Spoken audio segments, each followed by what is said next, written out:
Okay तो सबसे पहले बात करते हैं ऑथर्स ऑफ पेन के बारे में। बहुत टाइम से आपको पता है वो हमको कहीं पर भी देखने को नहीं मिल रही। डब्ल्यू की बात करें तो अभी से काफ़ी टाइम पहले डब्ल्यू ने उनको कंपनी से रिलीज़ कर दिया था। लास्ट टाइम वो थे सेथ रॉलिंस वाली स्टोर लाइन के अंदर। तो उसके बाद से ही अब AOP के बारे में ज़्यादा कुछ बातें हुई नहीं, जैसे क्या वो AEW में जा रहे हैं, क्या वो NJPW में जा रहे हैं। तो गैस अभी रिसेंटली क्या वो अभी से कुछ घंटों पहले AOP के बारे में ऐसे रूमर स्प्रेड होने लग गए कि वो ऑफिशियली डन हो चुके हैं प्रो रेसलिंग से, यानी कि वो ऑफिशियली रिटायर हो चुके हैं मतलब पूरे ये इस वाली इंडस्ट्री से, और वो एक रेगुलर बंदे बन चुके हैं। जैसे यूजुअली कोई आम आदमी होता है वो अपनी जॉब्स वगैरह करता है, वैसा कुछ अब अप्रोच है AOP के एकम और रेजार का, और अब उनका प्रो रेसलिंग में वापस आने का कोई भी प्लान नहीं है। अब जब किसी यंग टैलेंट्स के बारे में हमको ऐसी बात सुनने को मिलती है तो ऑब्वियसली उनको जो फैंस है वो थोड़ा सा कंसर्न होते हैं कि अरे भाई ये क्या हो गया, इस बंदे को तो हम ऐसे देखते थे, अभी तो उसका फ्यूचर हो सकता है। तो उसके बाद काफ़ी सारे फैंस ने AOP को अप्रोच किया और पूछा कि हाँ भैया क्या ऐसा सीन है, मतलब क्या सच में कुछ ऐसा है।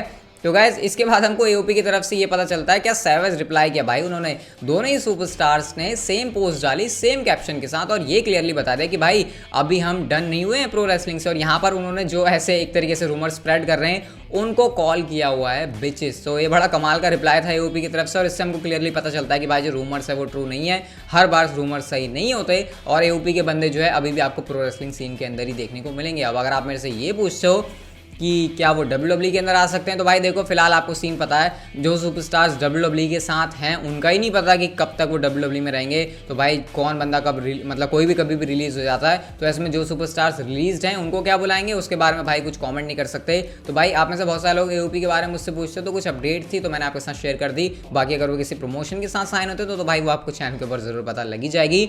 नेक्स्ट गाइस हम लोग अपडेट के बारे में बात करते हैं, और इसके लिए आपको ना ऐसे थोड़ा सा खुश हो जाने की ज़रूरत है। अगर मैं आपसे ये कहूँ कि इस साल की WWE की रेसलमेनिया हुई नहीं है, आप लोग बोलोगे हैं रोहित ये क्या कह रहा है तू, हमने तो देख ली रेसलमेनिया 37, तूने भी देखी। लेकिन गाइस मैं आपको बता देता हूँ कि WWE के हिसाब से इस साल की रेसलमेनिया अभी तक नहीं हुई है, क्योंकि रेसलमेनिया से भी बड़ा इस साल का जो इवेंट WWE प्लान कर रही है वो है समर स्लैम। भले ही उस पेपर व्यू का नाम समर स्लैम है, लेकिन गाइस डेफिनेटली इस साल की समर स्लैम रेसलमेनिया से बड़ी होगी। अब जैसे कि आपको पता है जिस टाइम पर रेसलमेनिया हुई थी कोविड की सिचुएशन USA के अंदर ठीक थी, लेकिन उतनी अच्छी नहीं थी जितनी आज के टाइम में है। WWE चाहे फुल कैपेसिटी में क्राउड ला सकती है, तो इस साल WWE समर स्लैम के लिए जा रही है ऑल आउट, और इसीलिए हमको जो है इतने ज़्यादा समर स्लैम के बारे में रूमर्स भी सुनने को मिल रहे हैं कि WWE के क्या क्या बड़े प्लान्स है, कौन से बड़े मैचेस होंगे। इवन मैंने आपको ये भी बताया था कि सेलिब्रिटी स्टेटस भी होने वाला है, कार्डी भी होस्ट हो सकती हैं, ऐसी बातें फैल रही हैं। तो मतलब कुल मिला के आप ये कह सकते हो कि समर स्लैम बहुत बड़ा इवेंट है। भले ही 2021 साल में रेसलमेनिया हो चुकी है, लेकिन WWE summer slam pay per view को इस साल की रेसलमेनिया से भी ज़्यादा बड़ा बनाना चाहती है। तो ये कुछ अपडेट है समर स्लैम के बारे में। अभी जब थोड़ा सा टाइम और नज़दीक आएगा तो हमको समर स्लैम के बारे में स्टोरी भी देखने को मिलेगी, तो और अच्छे से हमको समझ में आएंगी चीज़ें कि एग्जैक्टली क्या चल रहा है। लेकिन फिलहाल ये अपडेट है और खुश हो जाओ, बस समर स्लैम का वेट करो, क्योंकि तब जाकर शायद आपको चीज़ें और ज़्यादा इंटरेस्टिंग देखने को मिलेंगी।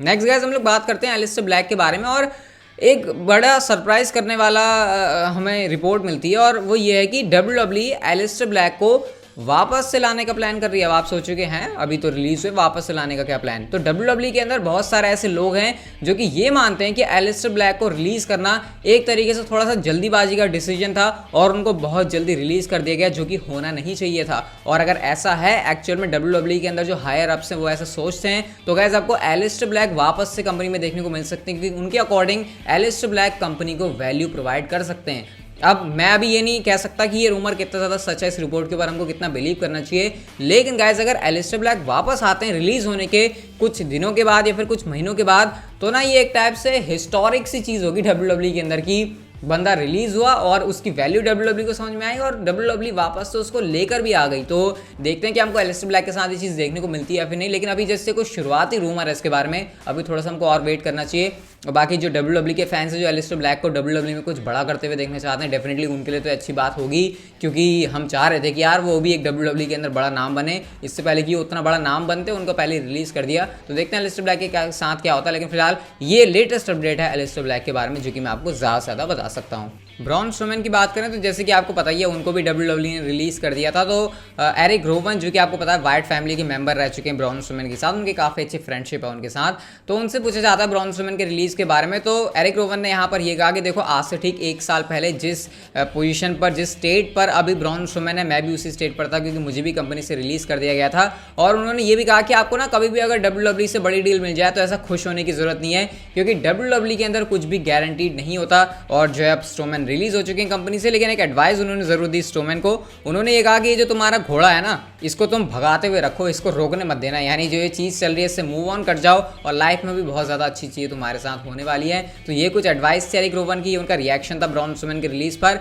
हाँ, ब्रॉन स्ट्रोमैन के बारे में एक और अपडेट है कि इंडी प्रमोटर्स जो कि ब्रॉन स्ट्रोमैन को अप्रोच कर रहे हैं उनकी कोई अपीयरेंस के लिए, उसके लिए ब्रॉन स्ट्रोमैन काफ़ी ज़्यादा पैसे चार्ज कर रहे हैं, जो कि 5 फिगर्स में। यूजुअली इतना ज़्यादा चार्ज करते नहीं है लोग, लेकिन क्योंकि आपको पता है ब्रॉन स्ट्रोमैन इस समय काफ़ी हॉट ट्रेंडिंग टॉपिक है, तो कहीं ना कहीं ब्रॉन स्ट्रोमैन भी इसका फ़ायदा उठा रहे हैं और मेरे ख्याल से उठाना भी चाहिए, क्योंकि अब रिलीज़ हो गए कंपनी से, तो भाई ऐसा आपको सोर्स तो रखना ही है कि आपकी जो रोजी रोटी है वो चल सके। ऑब्वियसली ब्रॉन स्ट्रोमैन की सिचुएशन ऐसी तो नहीं होगी कि उनको खाने की लाले पड़ जाए, क्योंकि मतलब उनका एक स्टैंडर्ड होता है ना रहने का, उसको वो मेंटेन करना चाहते हैं। तो फिलहाल तो ऐसा लग नहीं रहा कि ब्रॉन स्ट्रोमैन को ये करने में कोई दिक्कत होगी। और बाकी अगर मैं आपको ये बताऊं कि दूसरे किसी प्रमोशन के अंदर वो कब आ सकते हैं, तो भाई फिलहाल रिलीज होने के बाद से 90 डेज का क्लॉज होता है, जब तक सुपरस्टार कहीं और कंपीट नहीं कर सकता, तो तब तक तो ब्रॉन स्ट्रोमैन कहीं आएंगे नहीं, लेकिन उसके बाद शायद हमको किसी प्रमोशन के अंदर देखने को मिल सकते हैं, कोई बड़ी डील साइन करते हुए दिखाई दे सकते हैं। वो क्या होगा, कैसे होगा, उसके बारे में अभी कमेंट करना तो एक तरीके से बेवकूफ़ी सी हो जाएगी। नेक्स्ट स्टोरी की तरफ गाइस हम लोग चलते हैं और बात करते हैं लियो रश के बारे में। मैंने आपको कल बताया था कि कैसे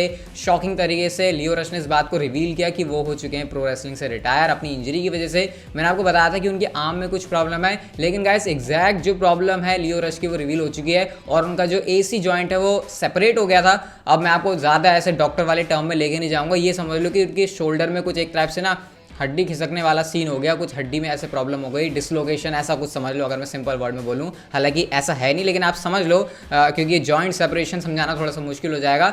और मैं आपको ये बता देता हूँ कि वो इंजरी इस वजह से हुई थी कि लियो रश अपने सीधा कंधे के बल पर गिर गए थे और लियो रश ने इस बात को रिवील किया कि उनका ऐसा बड़ा डिसीजन लेना ऐसा क्यों हुआ, वो इसीलिए क्योंकि वो अपने डेली लाइफ के छोटे से छोटे काम भी नहीं कर पा रहे थे, जैसे कि शर्ट पहनना, और उनका जो न्यू बॉर्न सन है वो उसको गोदी में भी नहीं ले पा रहे थे। तो वो इस चीज़ को लेकर जो है थोड़ा सा इमोशनल वगैरह हो गए और उसके बाद उन्होंने डिसाइड किया कि नहीं, प्रो रेसलिंग जो है थोड़ा सा रिस्की चीज़ हो जाएगी और उसके बाद जो है उन्होंने अपनी रिटायरमेंट को अनाउंस कर दिया। तो ये कुछ डिटेल्स हैं लियो रश के बारे में। कल वीडियो के अंदर मैंने आपको ज़्यादा डिटेल्स नहीं बताई थी क्योंकि उस टाइम पर वो अवेलेबल भी नहीं थी, सही थी या नहीं थी कुछ पता नहीं था, लेकिन अब ये कुछ लियो रश के बारे में अपडेट है।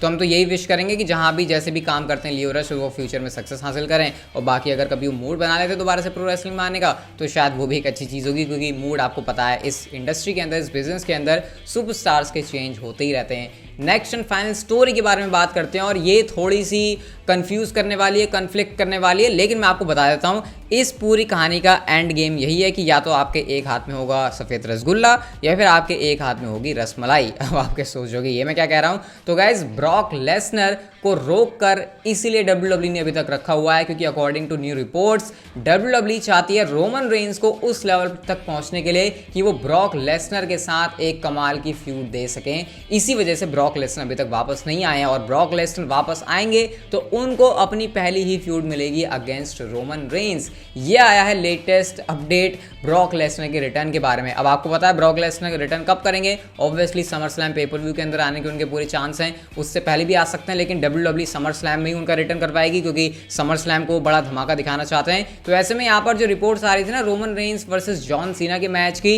अब वो कन्फ्लिक्टिंग रिपोर्ट्स बन चुकी हैं। अब मैं आपको बता देता हूँ कि जॉन एल्बा जो कि पास्ट में काफी स्टोरीज रिवील कर चुके हैं, उन्होंने ये कहा कि WWE का currently Roman versus John Cena का मैच करवाने का प्लान है, लेकिन जो दूसरी रिपोर्ट आई है वो हमको ये बताती है जो कि WWE ऑफिशियल्स की तरफ से है, ऐसा बताया जा रहा है, बैक स्टेज से आई है, वो चाहते हैं Brock Lesnar versus Roman Reigns का मैच। और गाइस मैं आपको ये बता दूं, अगर आप ये सोच रहे हो कि Brock Lesnar versus Bobby Lashley summer slam उसका क्या होगा, तो गाइस पिछले हफ्ते तक डेव मेल्जर के अकॉर्डिंग WWE के बुक्स में इस मैच को करवाने का कोई भी प्लान नहीं है। तो मैं आपसे क्यों कह रहा हूँ एक हाथ में रसगुल्ला एक हाथ में रसमलाई, तो या तो रोमन रेंस का मैच इस साल आपको देखने को मिलेगा समर स्लैम में अगेंस्ट जॉन सीना, या फिर वो मैच होने वाला है अगेंस्ट ब्रॉक लेसनर। कुल मिलाकर रोमन रोमन रेंस की बुकिंग तो मस्त होने ही वाली है समर स्लैम के लिए। अब देखते हैं क्या उसके लिए जॉन सीना होते हैं या फिर ब्रॉक लेसनर होते हैं। तो फिलहाल थोड़ा सा कंफ्यूज करने वाला है। देखो मैंने आपको सब कुछ बता दिया, अब आपको जैसे समझना है, जो आपको ज़्यादा लगता है वो आप खुद मतलब सोच सकते हो अपने दिमाग में, लेकिन मैं आपको सारी बातें बता रहा हूँ। मैं अभी खुद से कुछ कमेंट नहीं कर रहा कि मुझे क्या लगता है, क्योंकि भाई ये रिपोर्ट्स हैं, ये रूमर्स हैं, ये सच भी हो जाते हैं, झूठ भी हो जाते हैं, तो कौन सा सही है कौन सा गलत है उसके बारे में हम कुछ कमेंट नहीं कर सकते।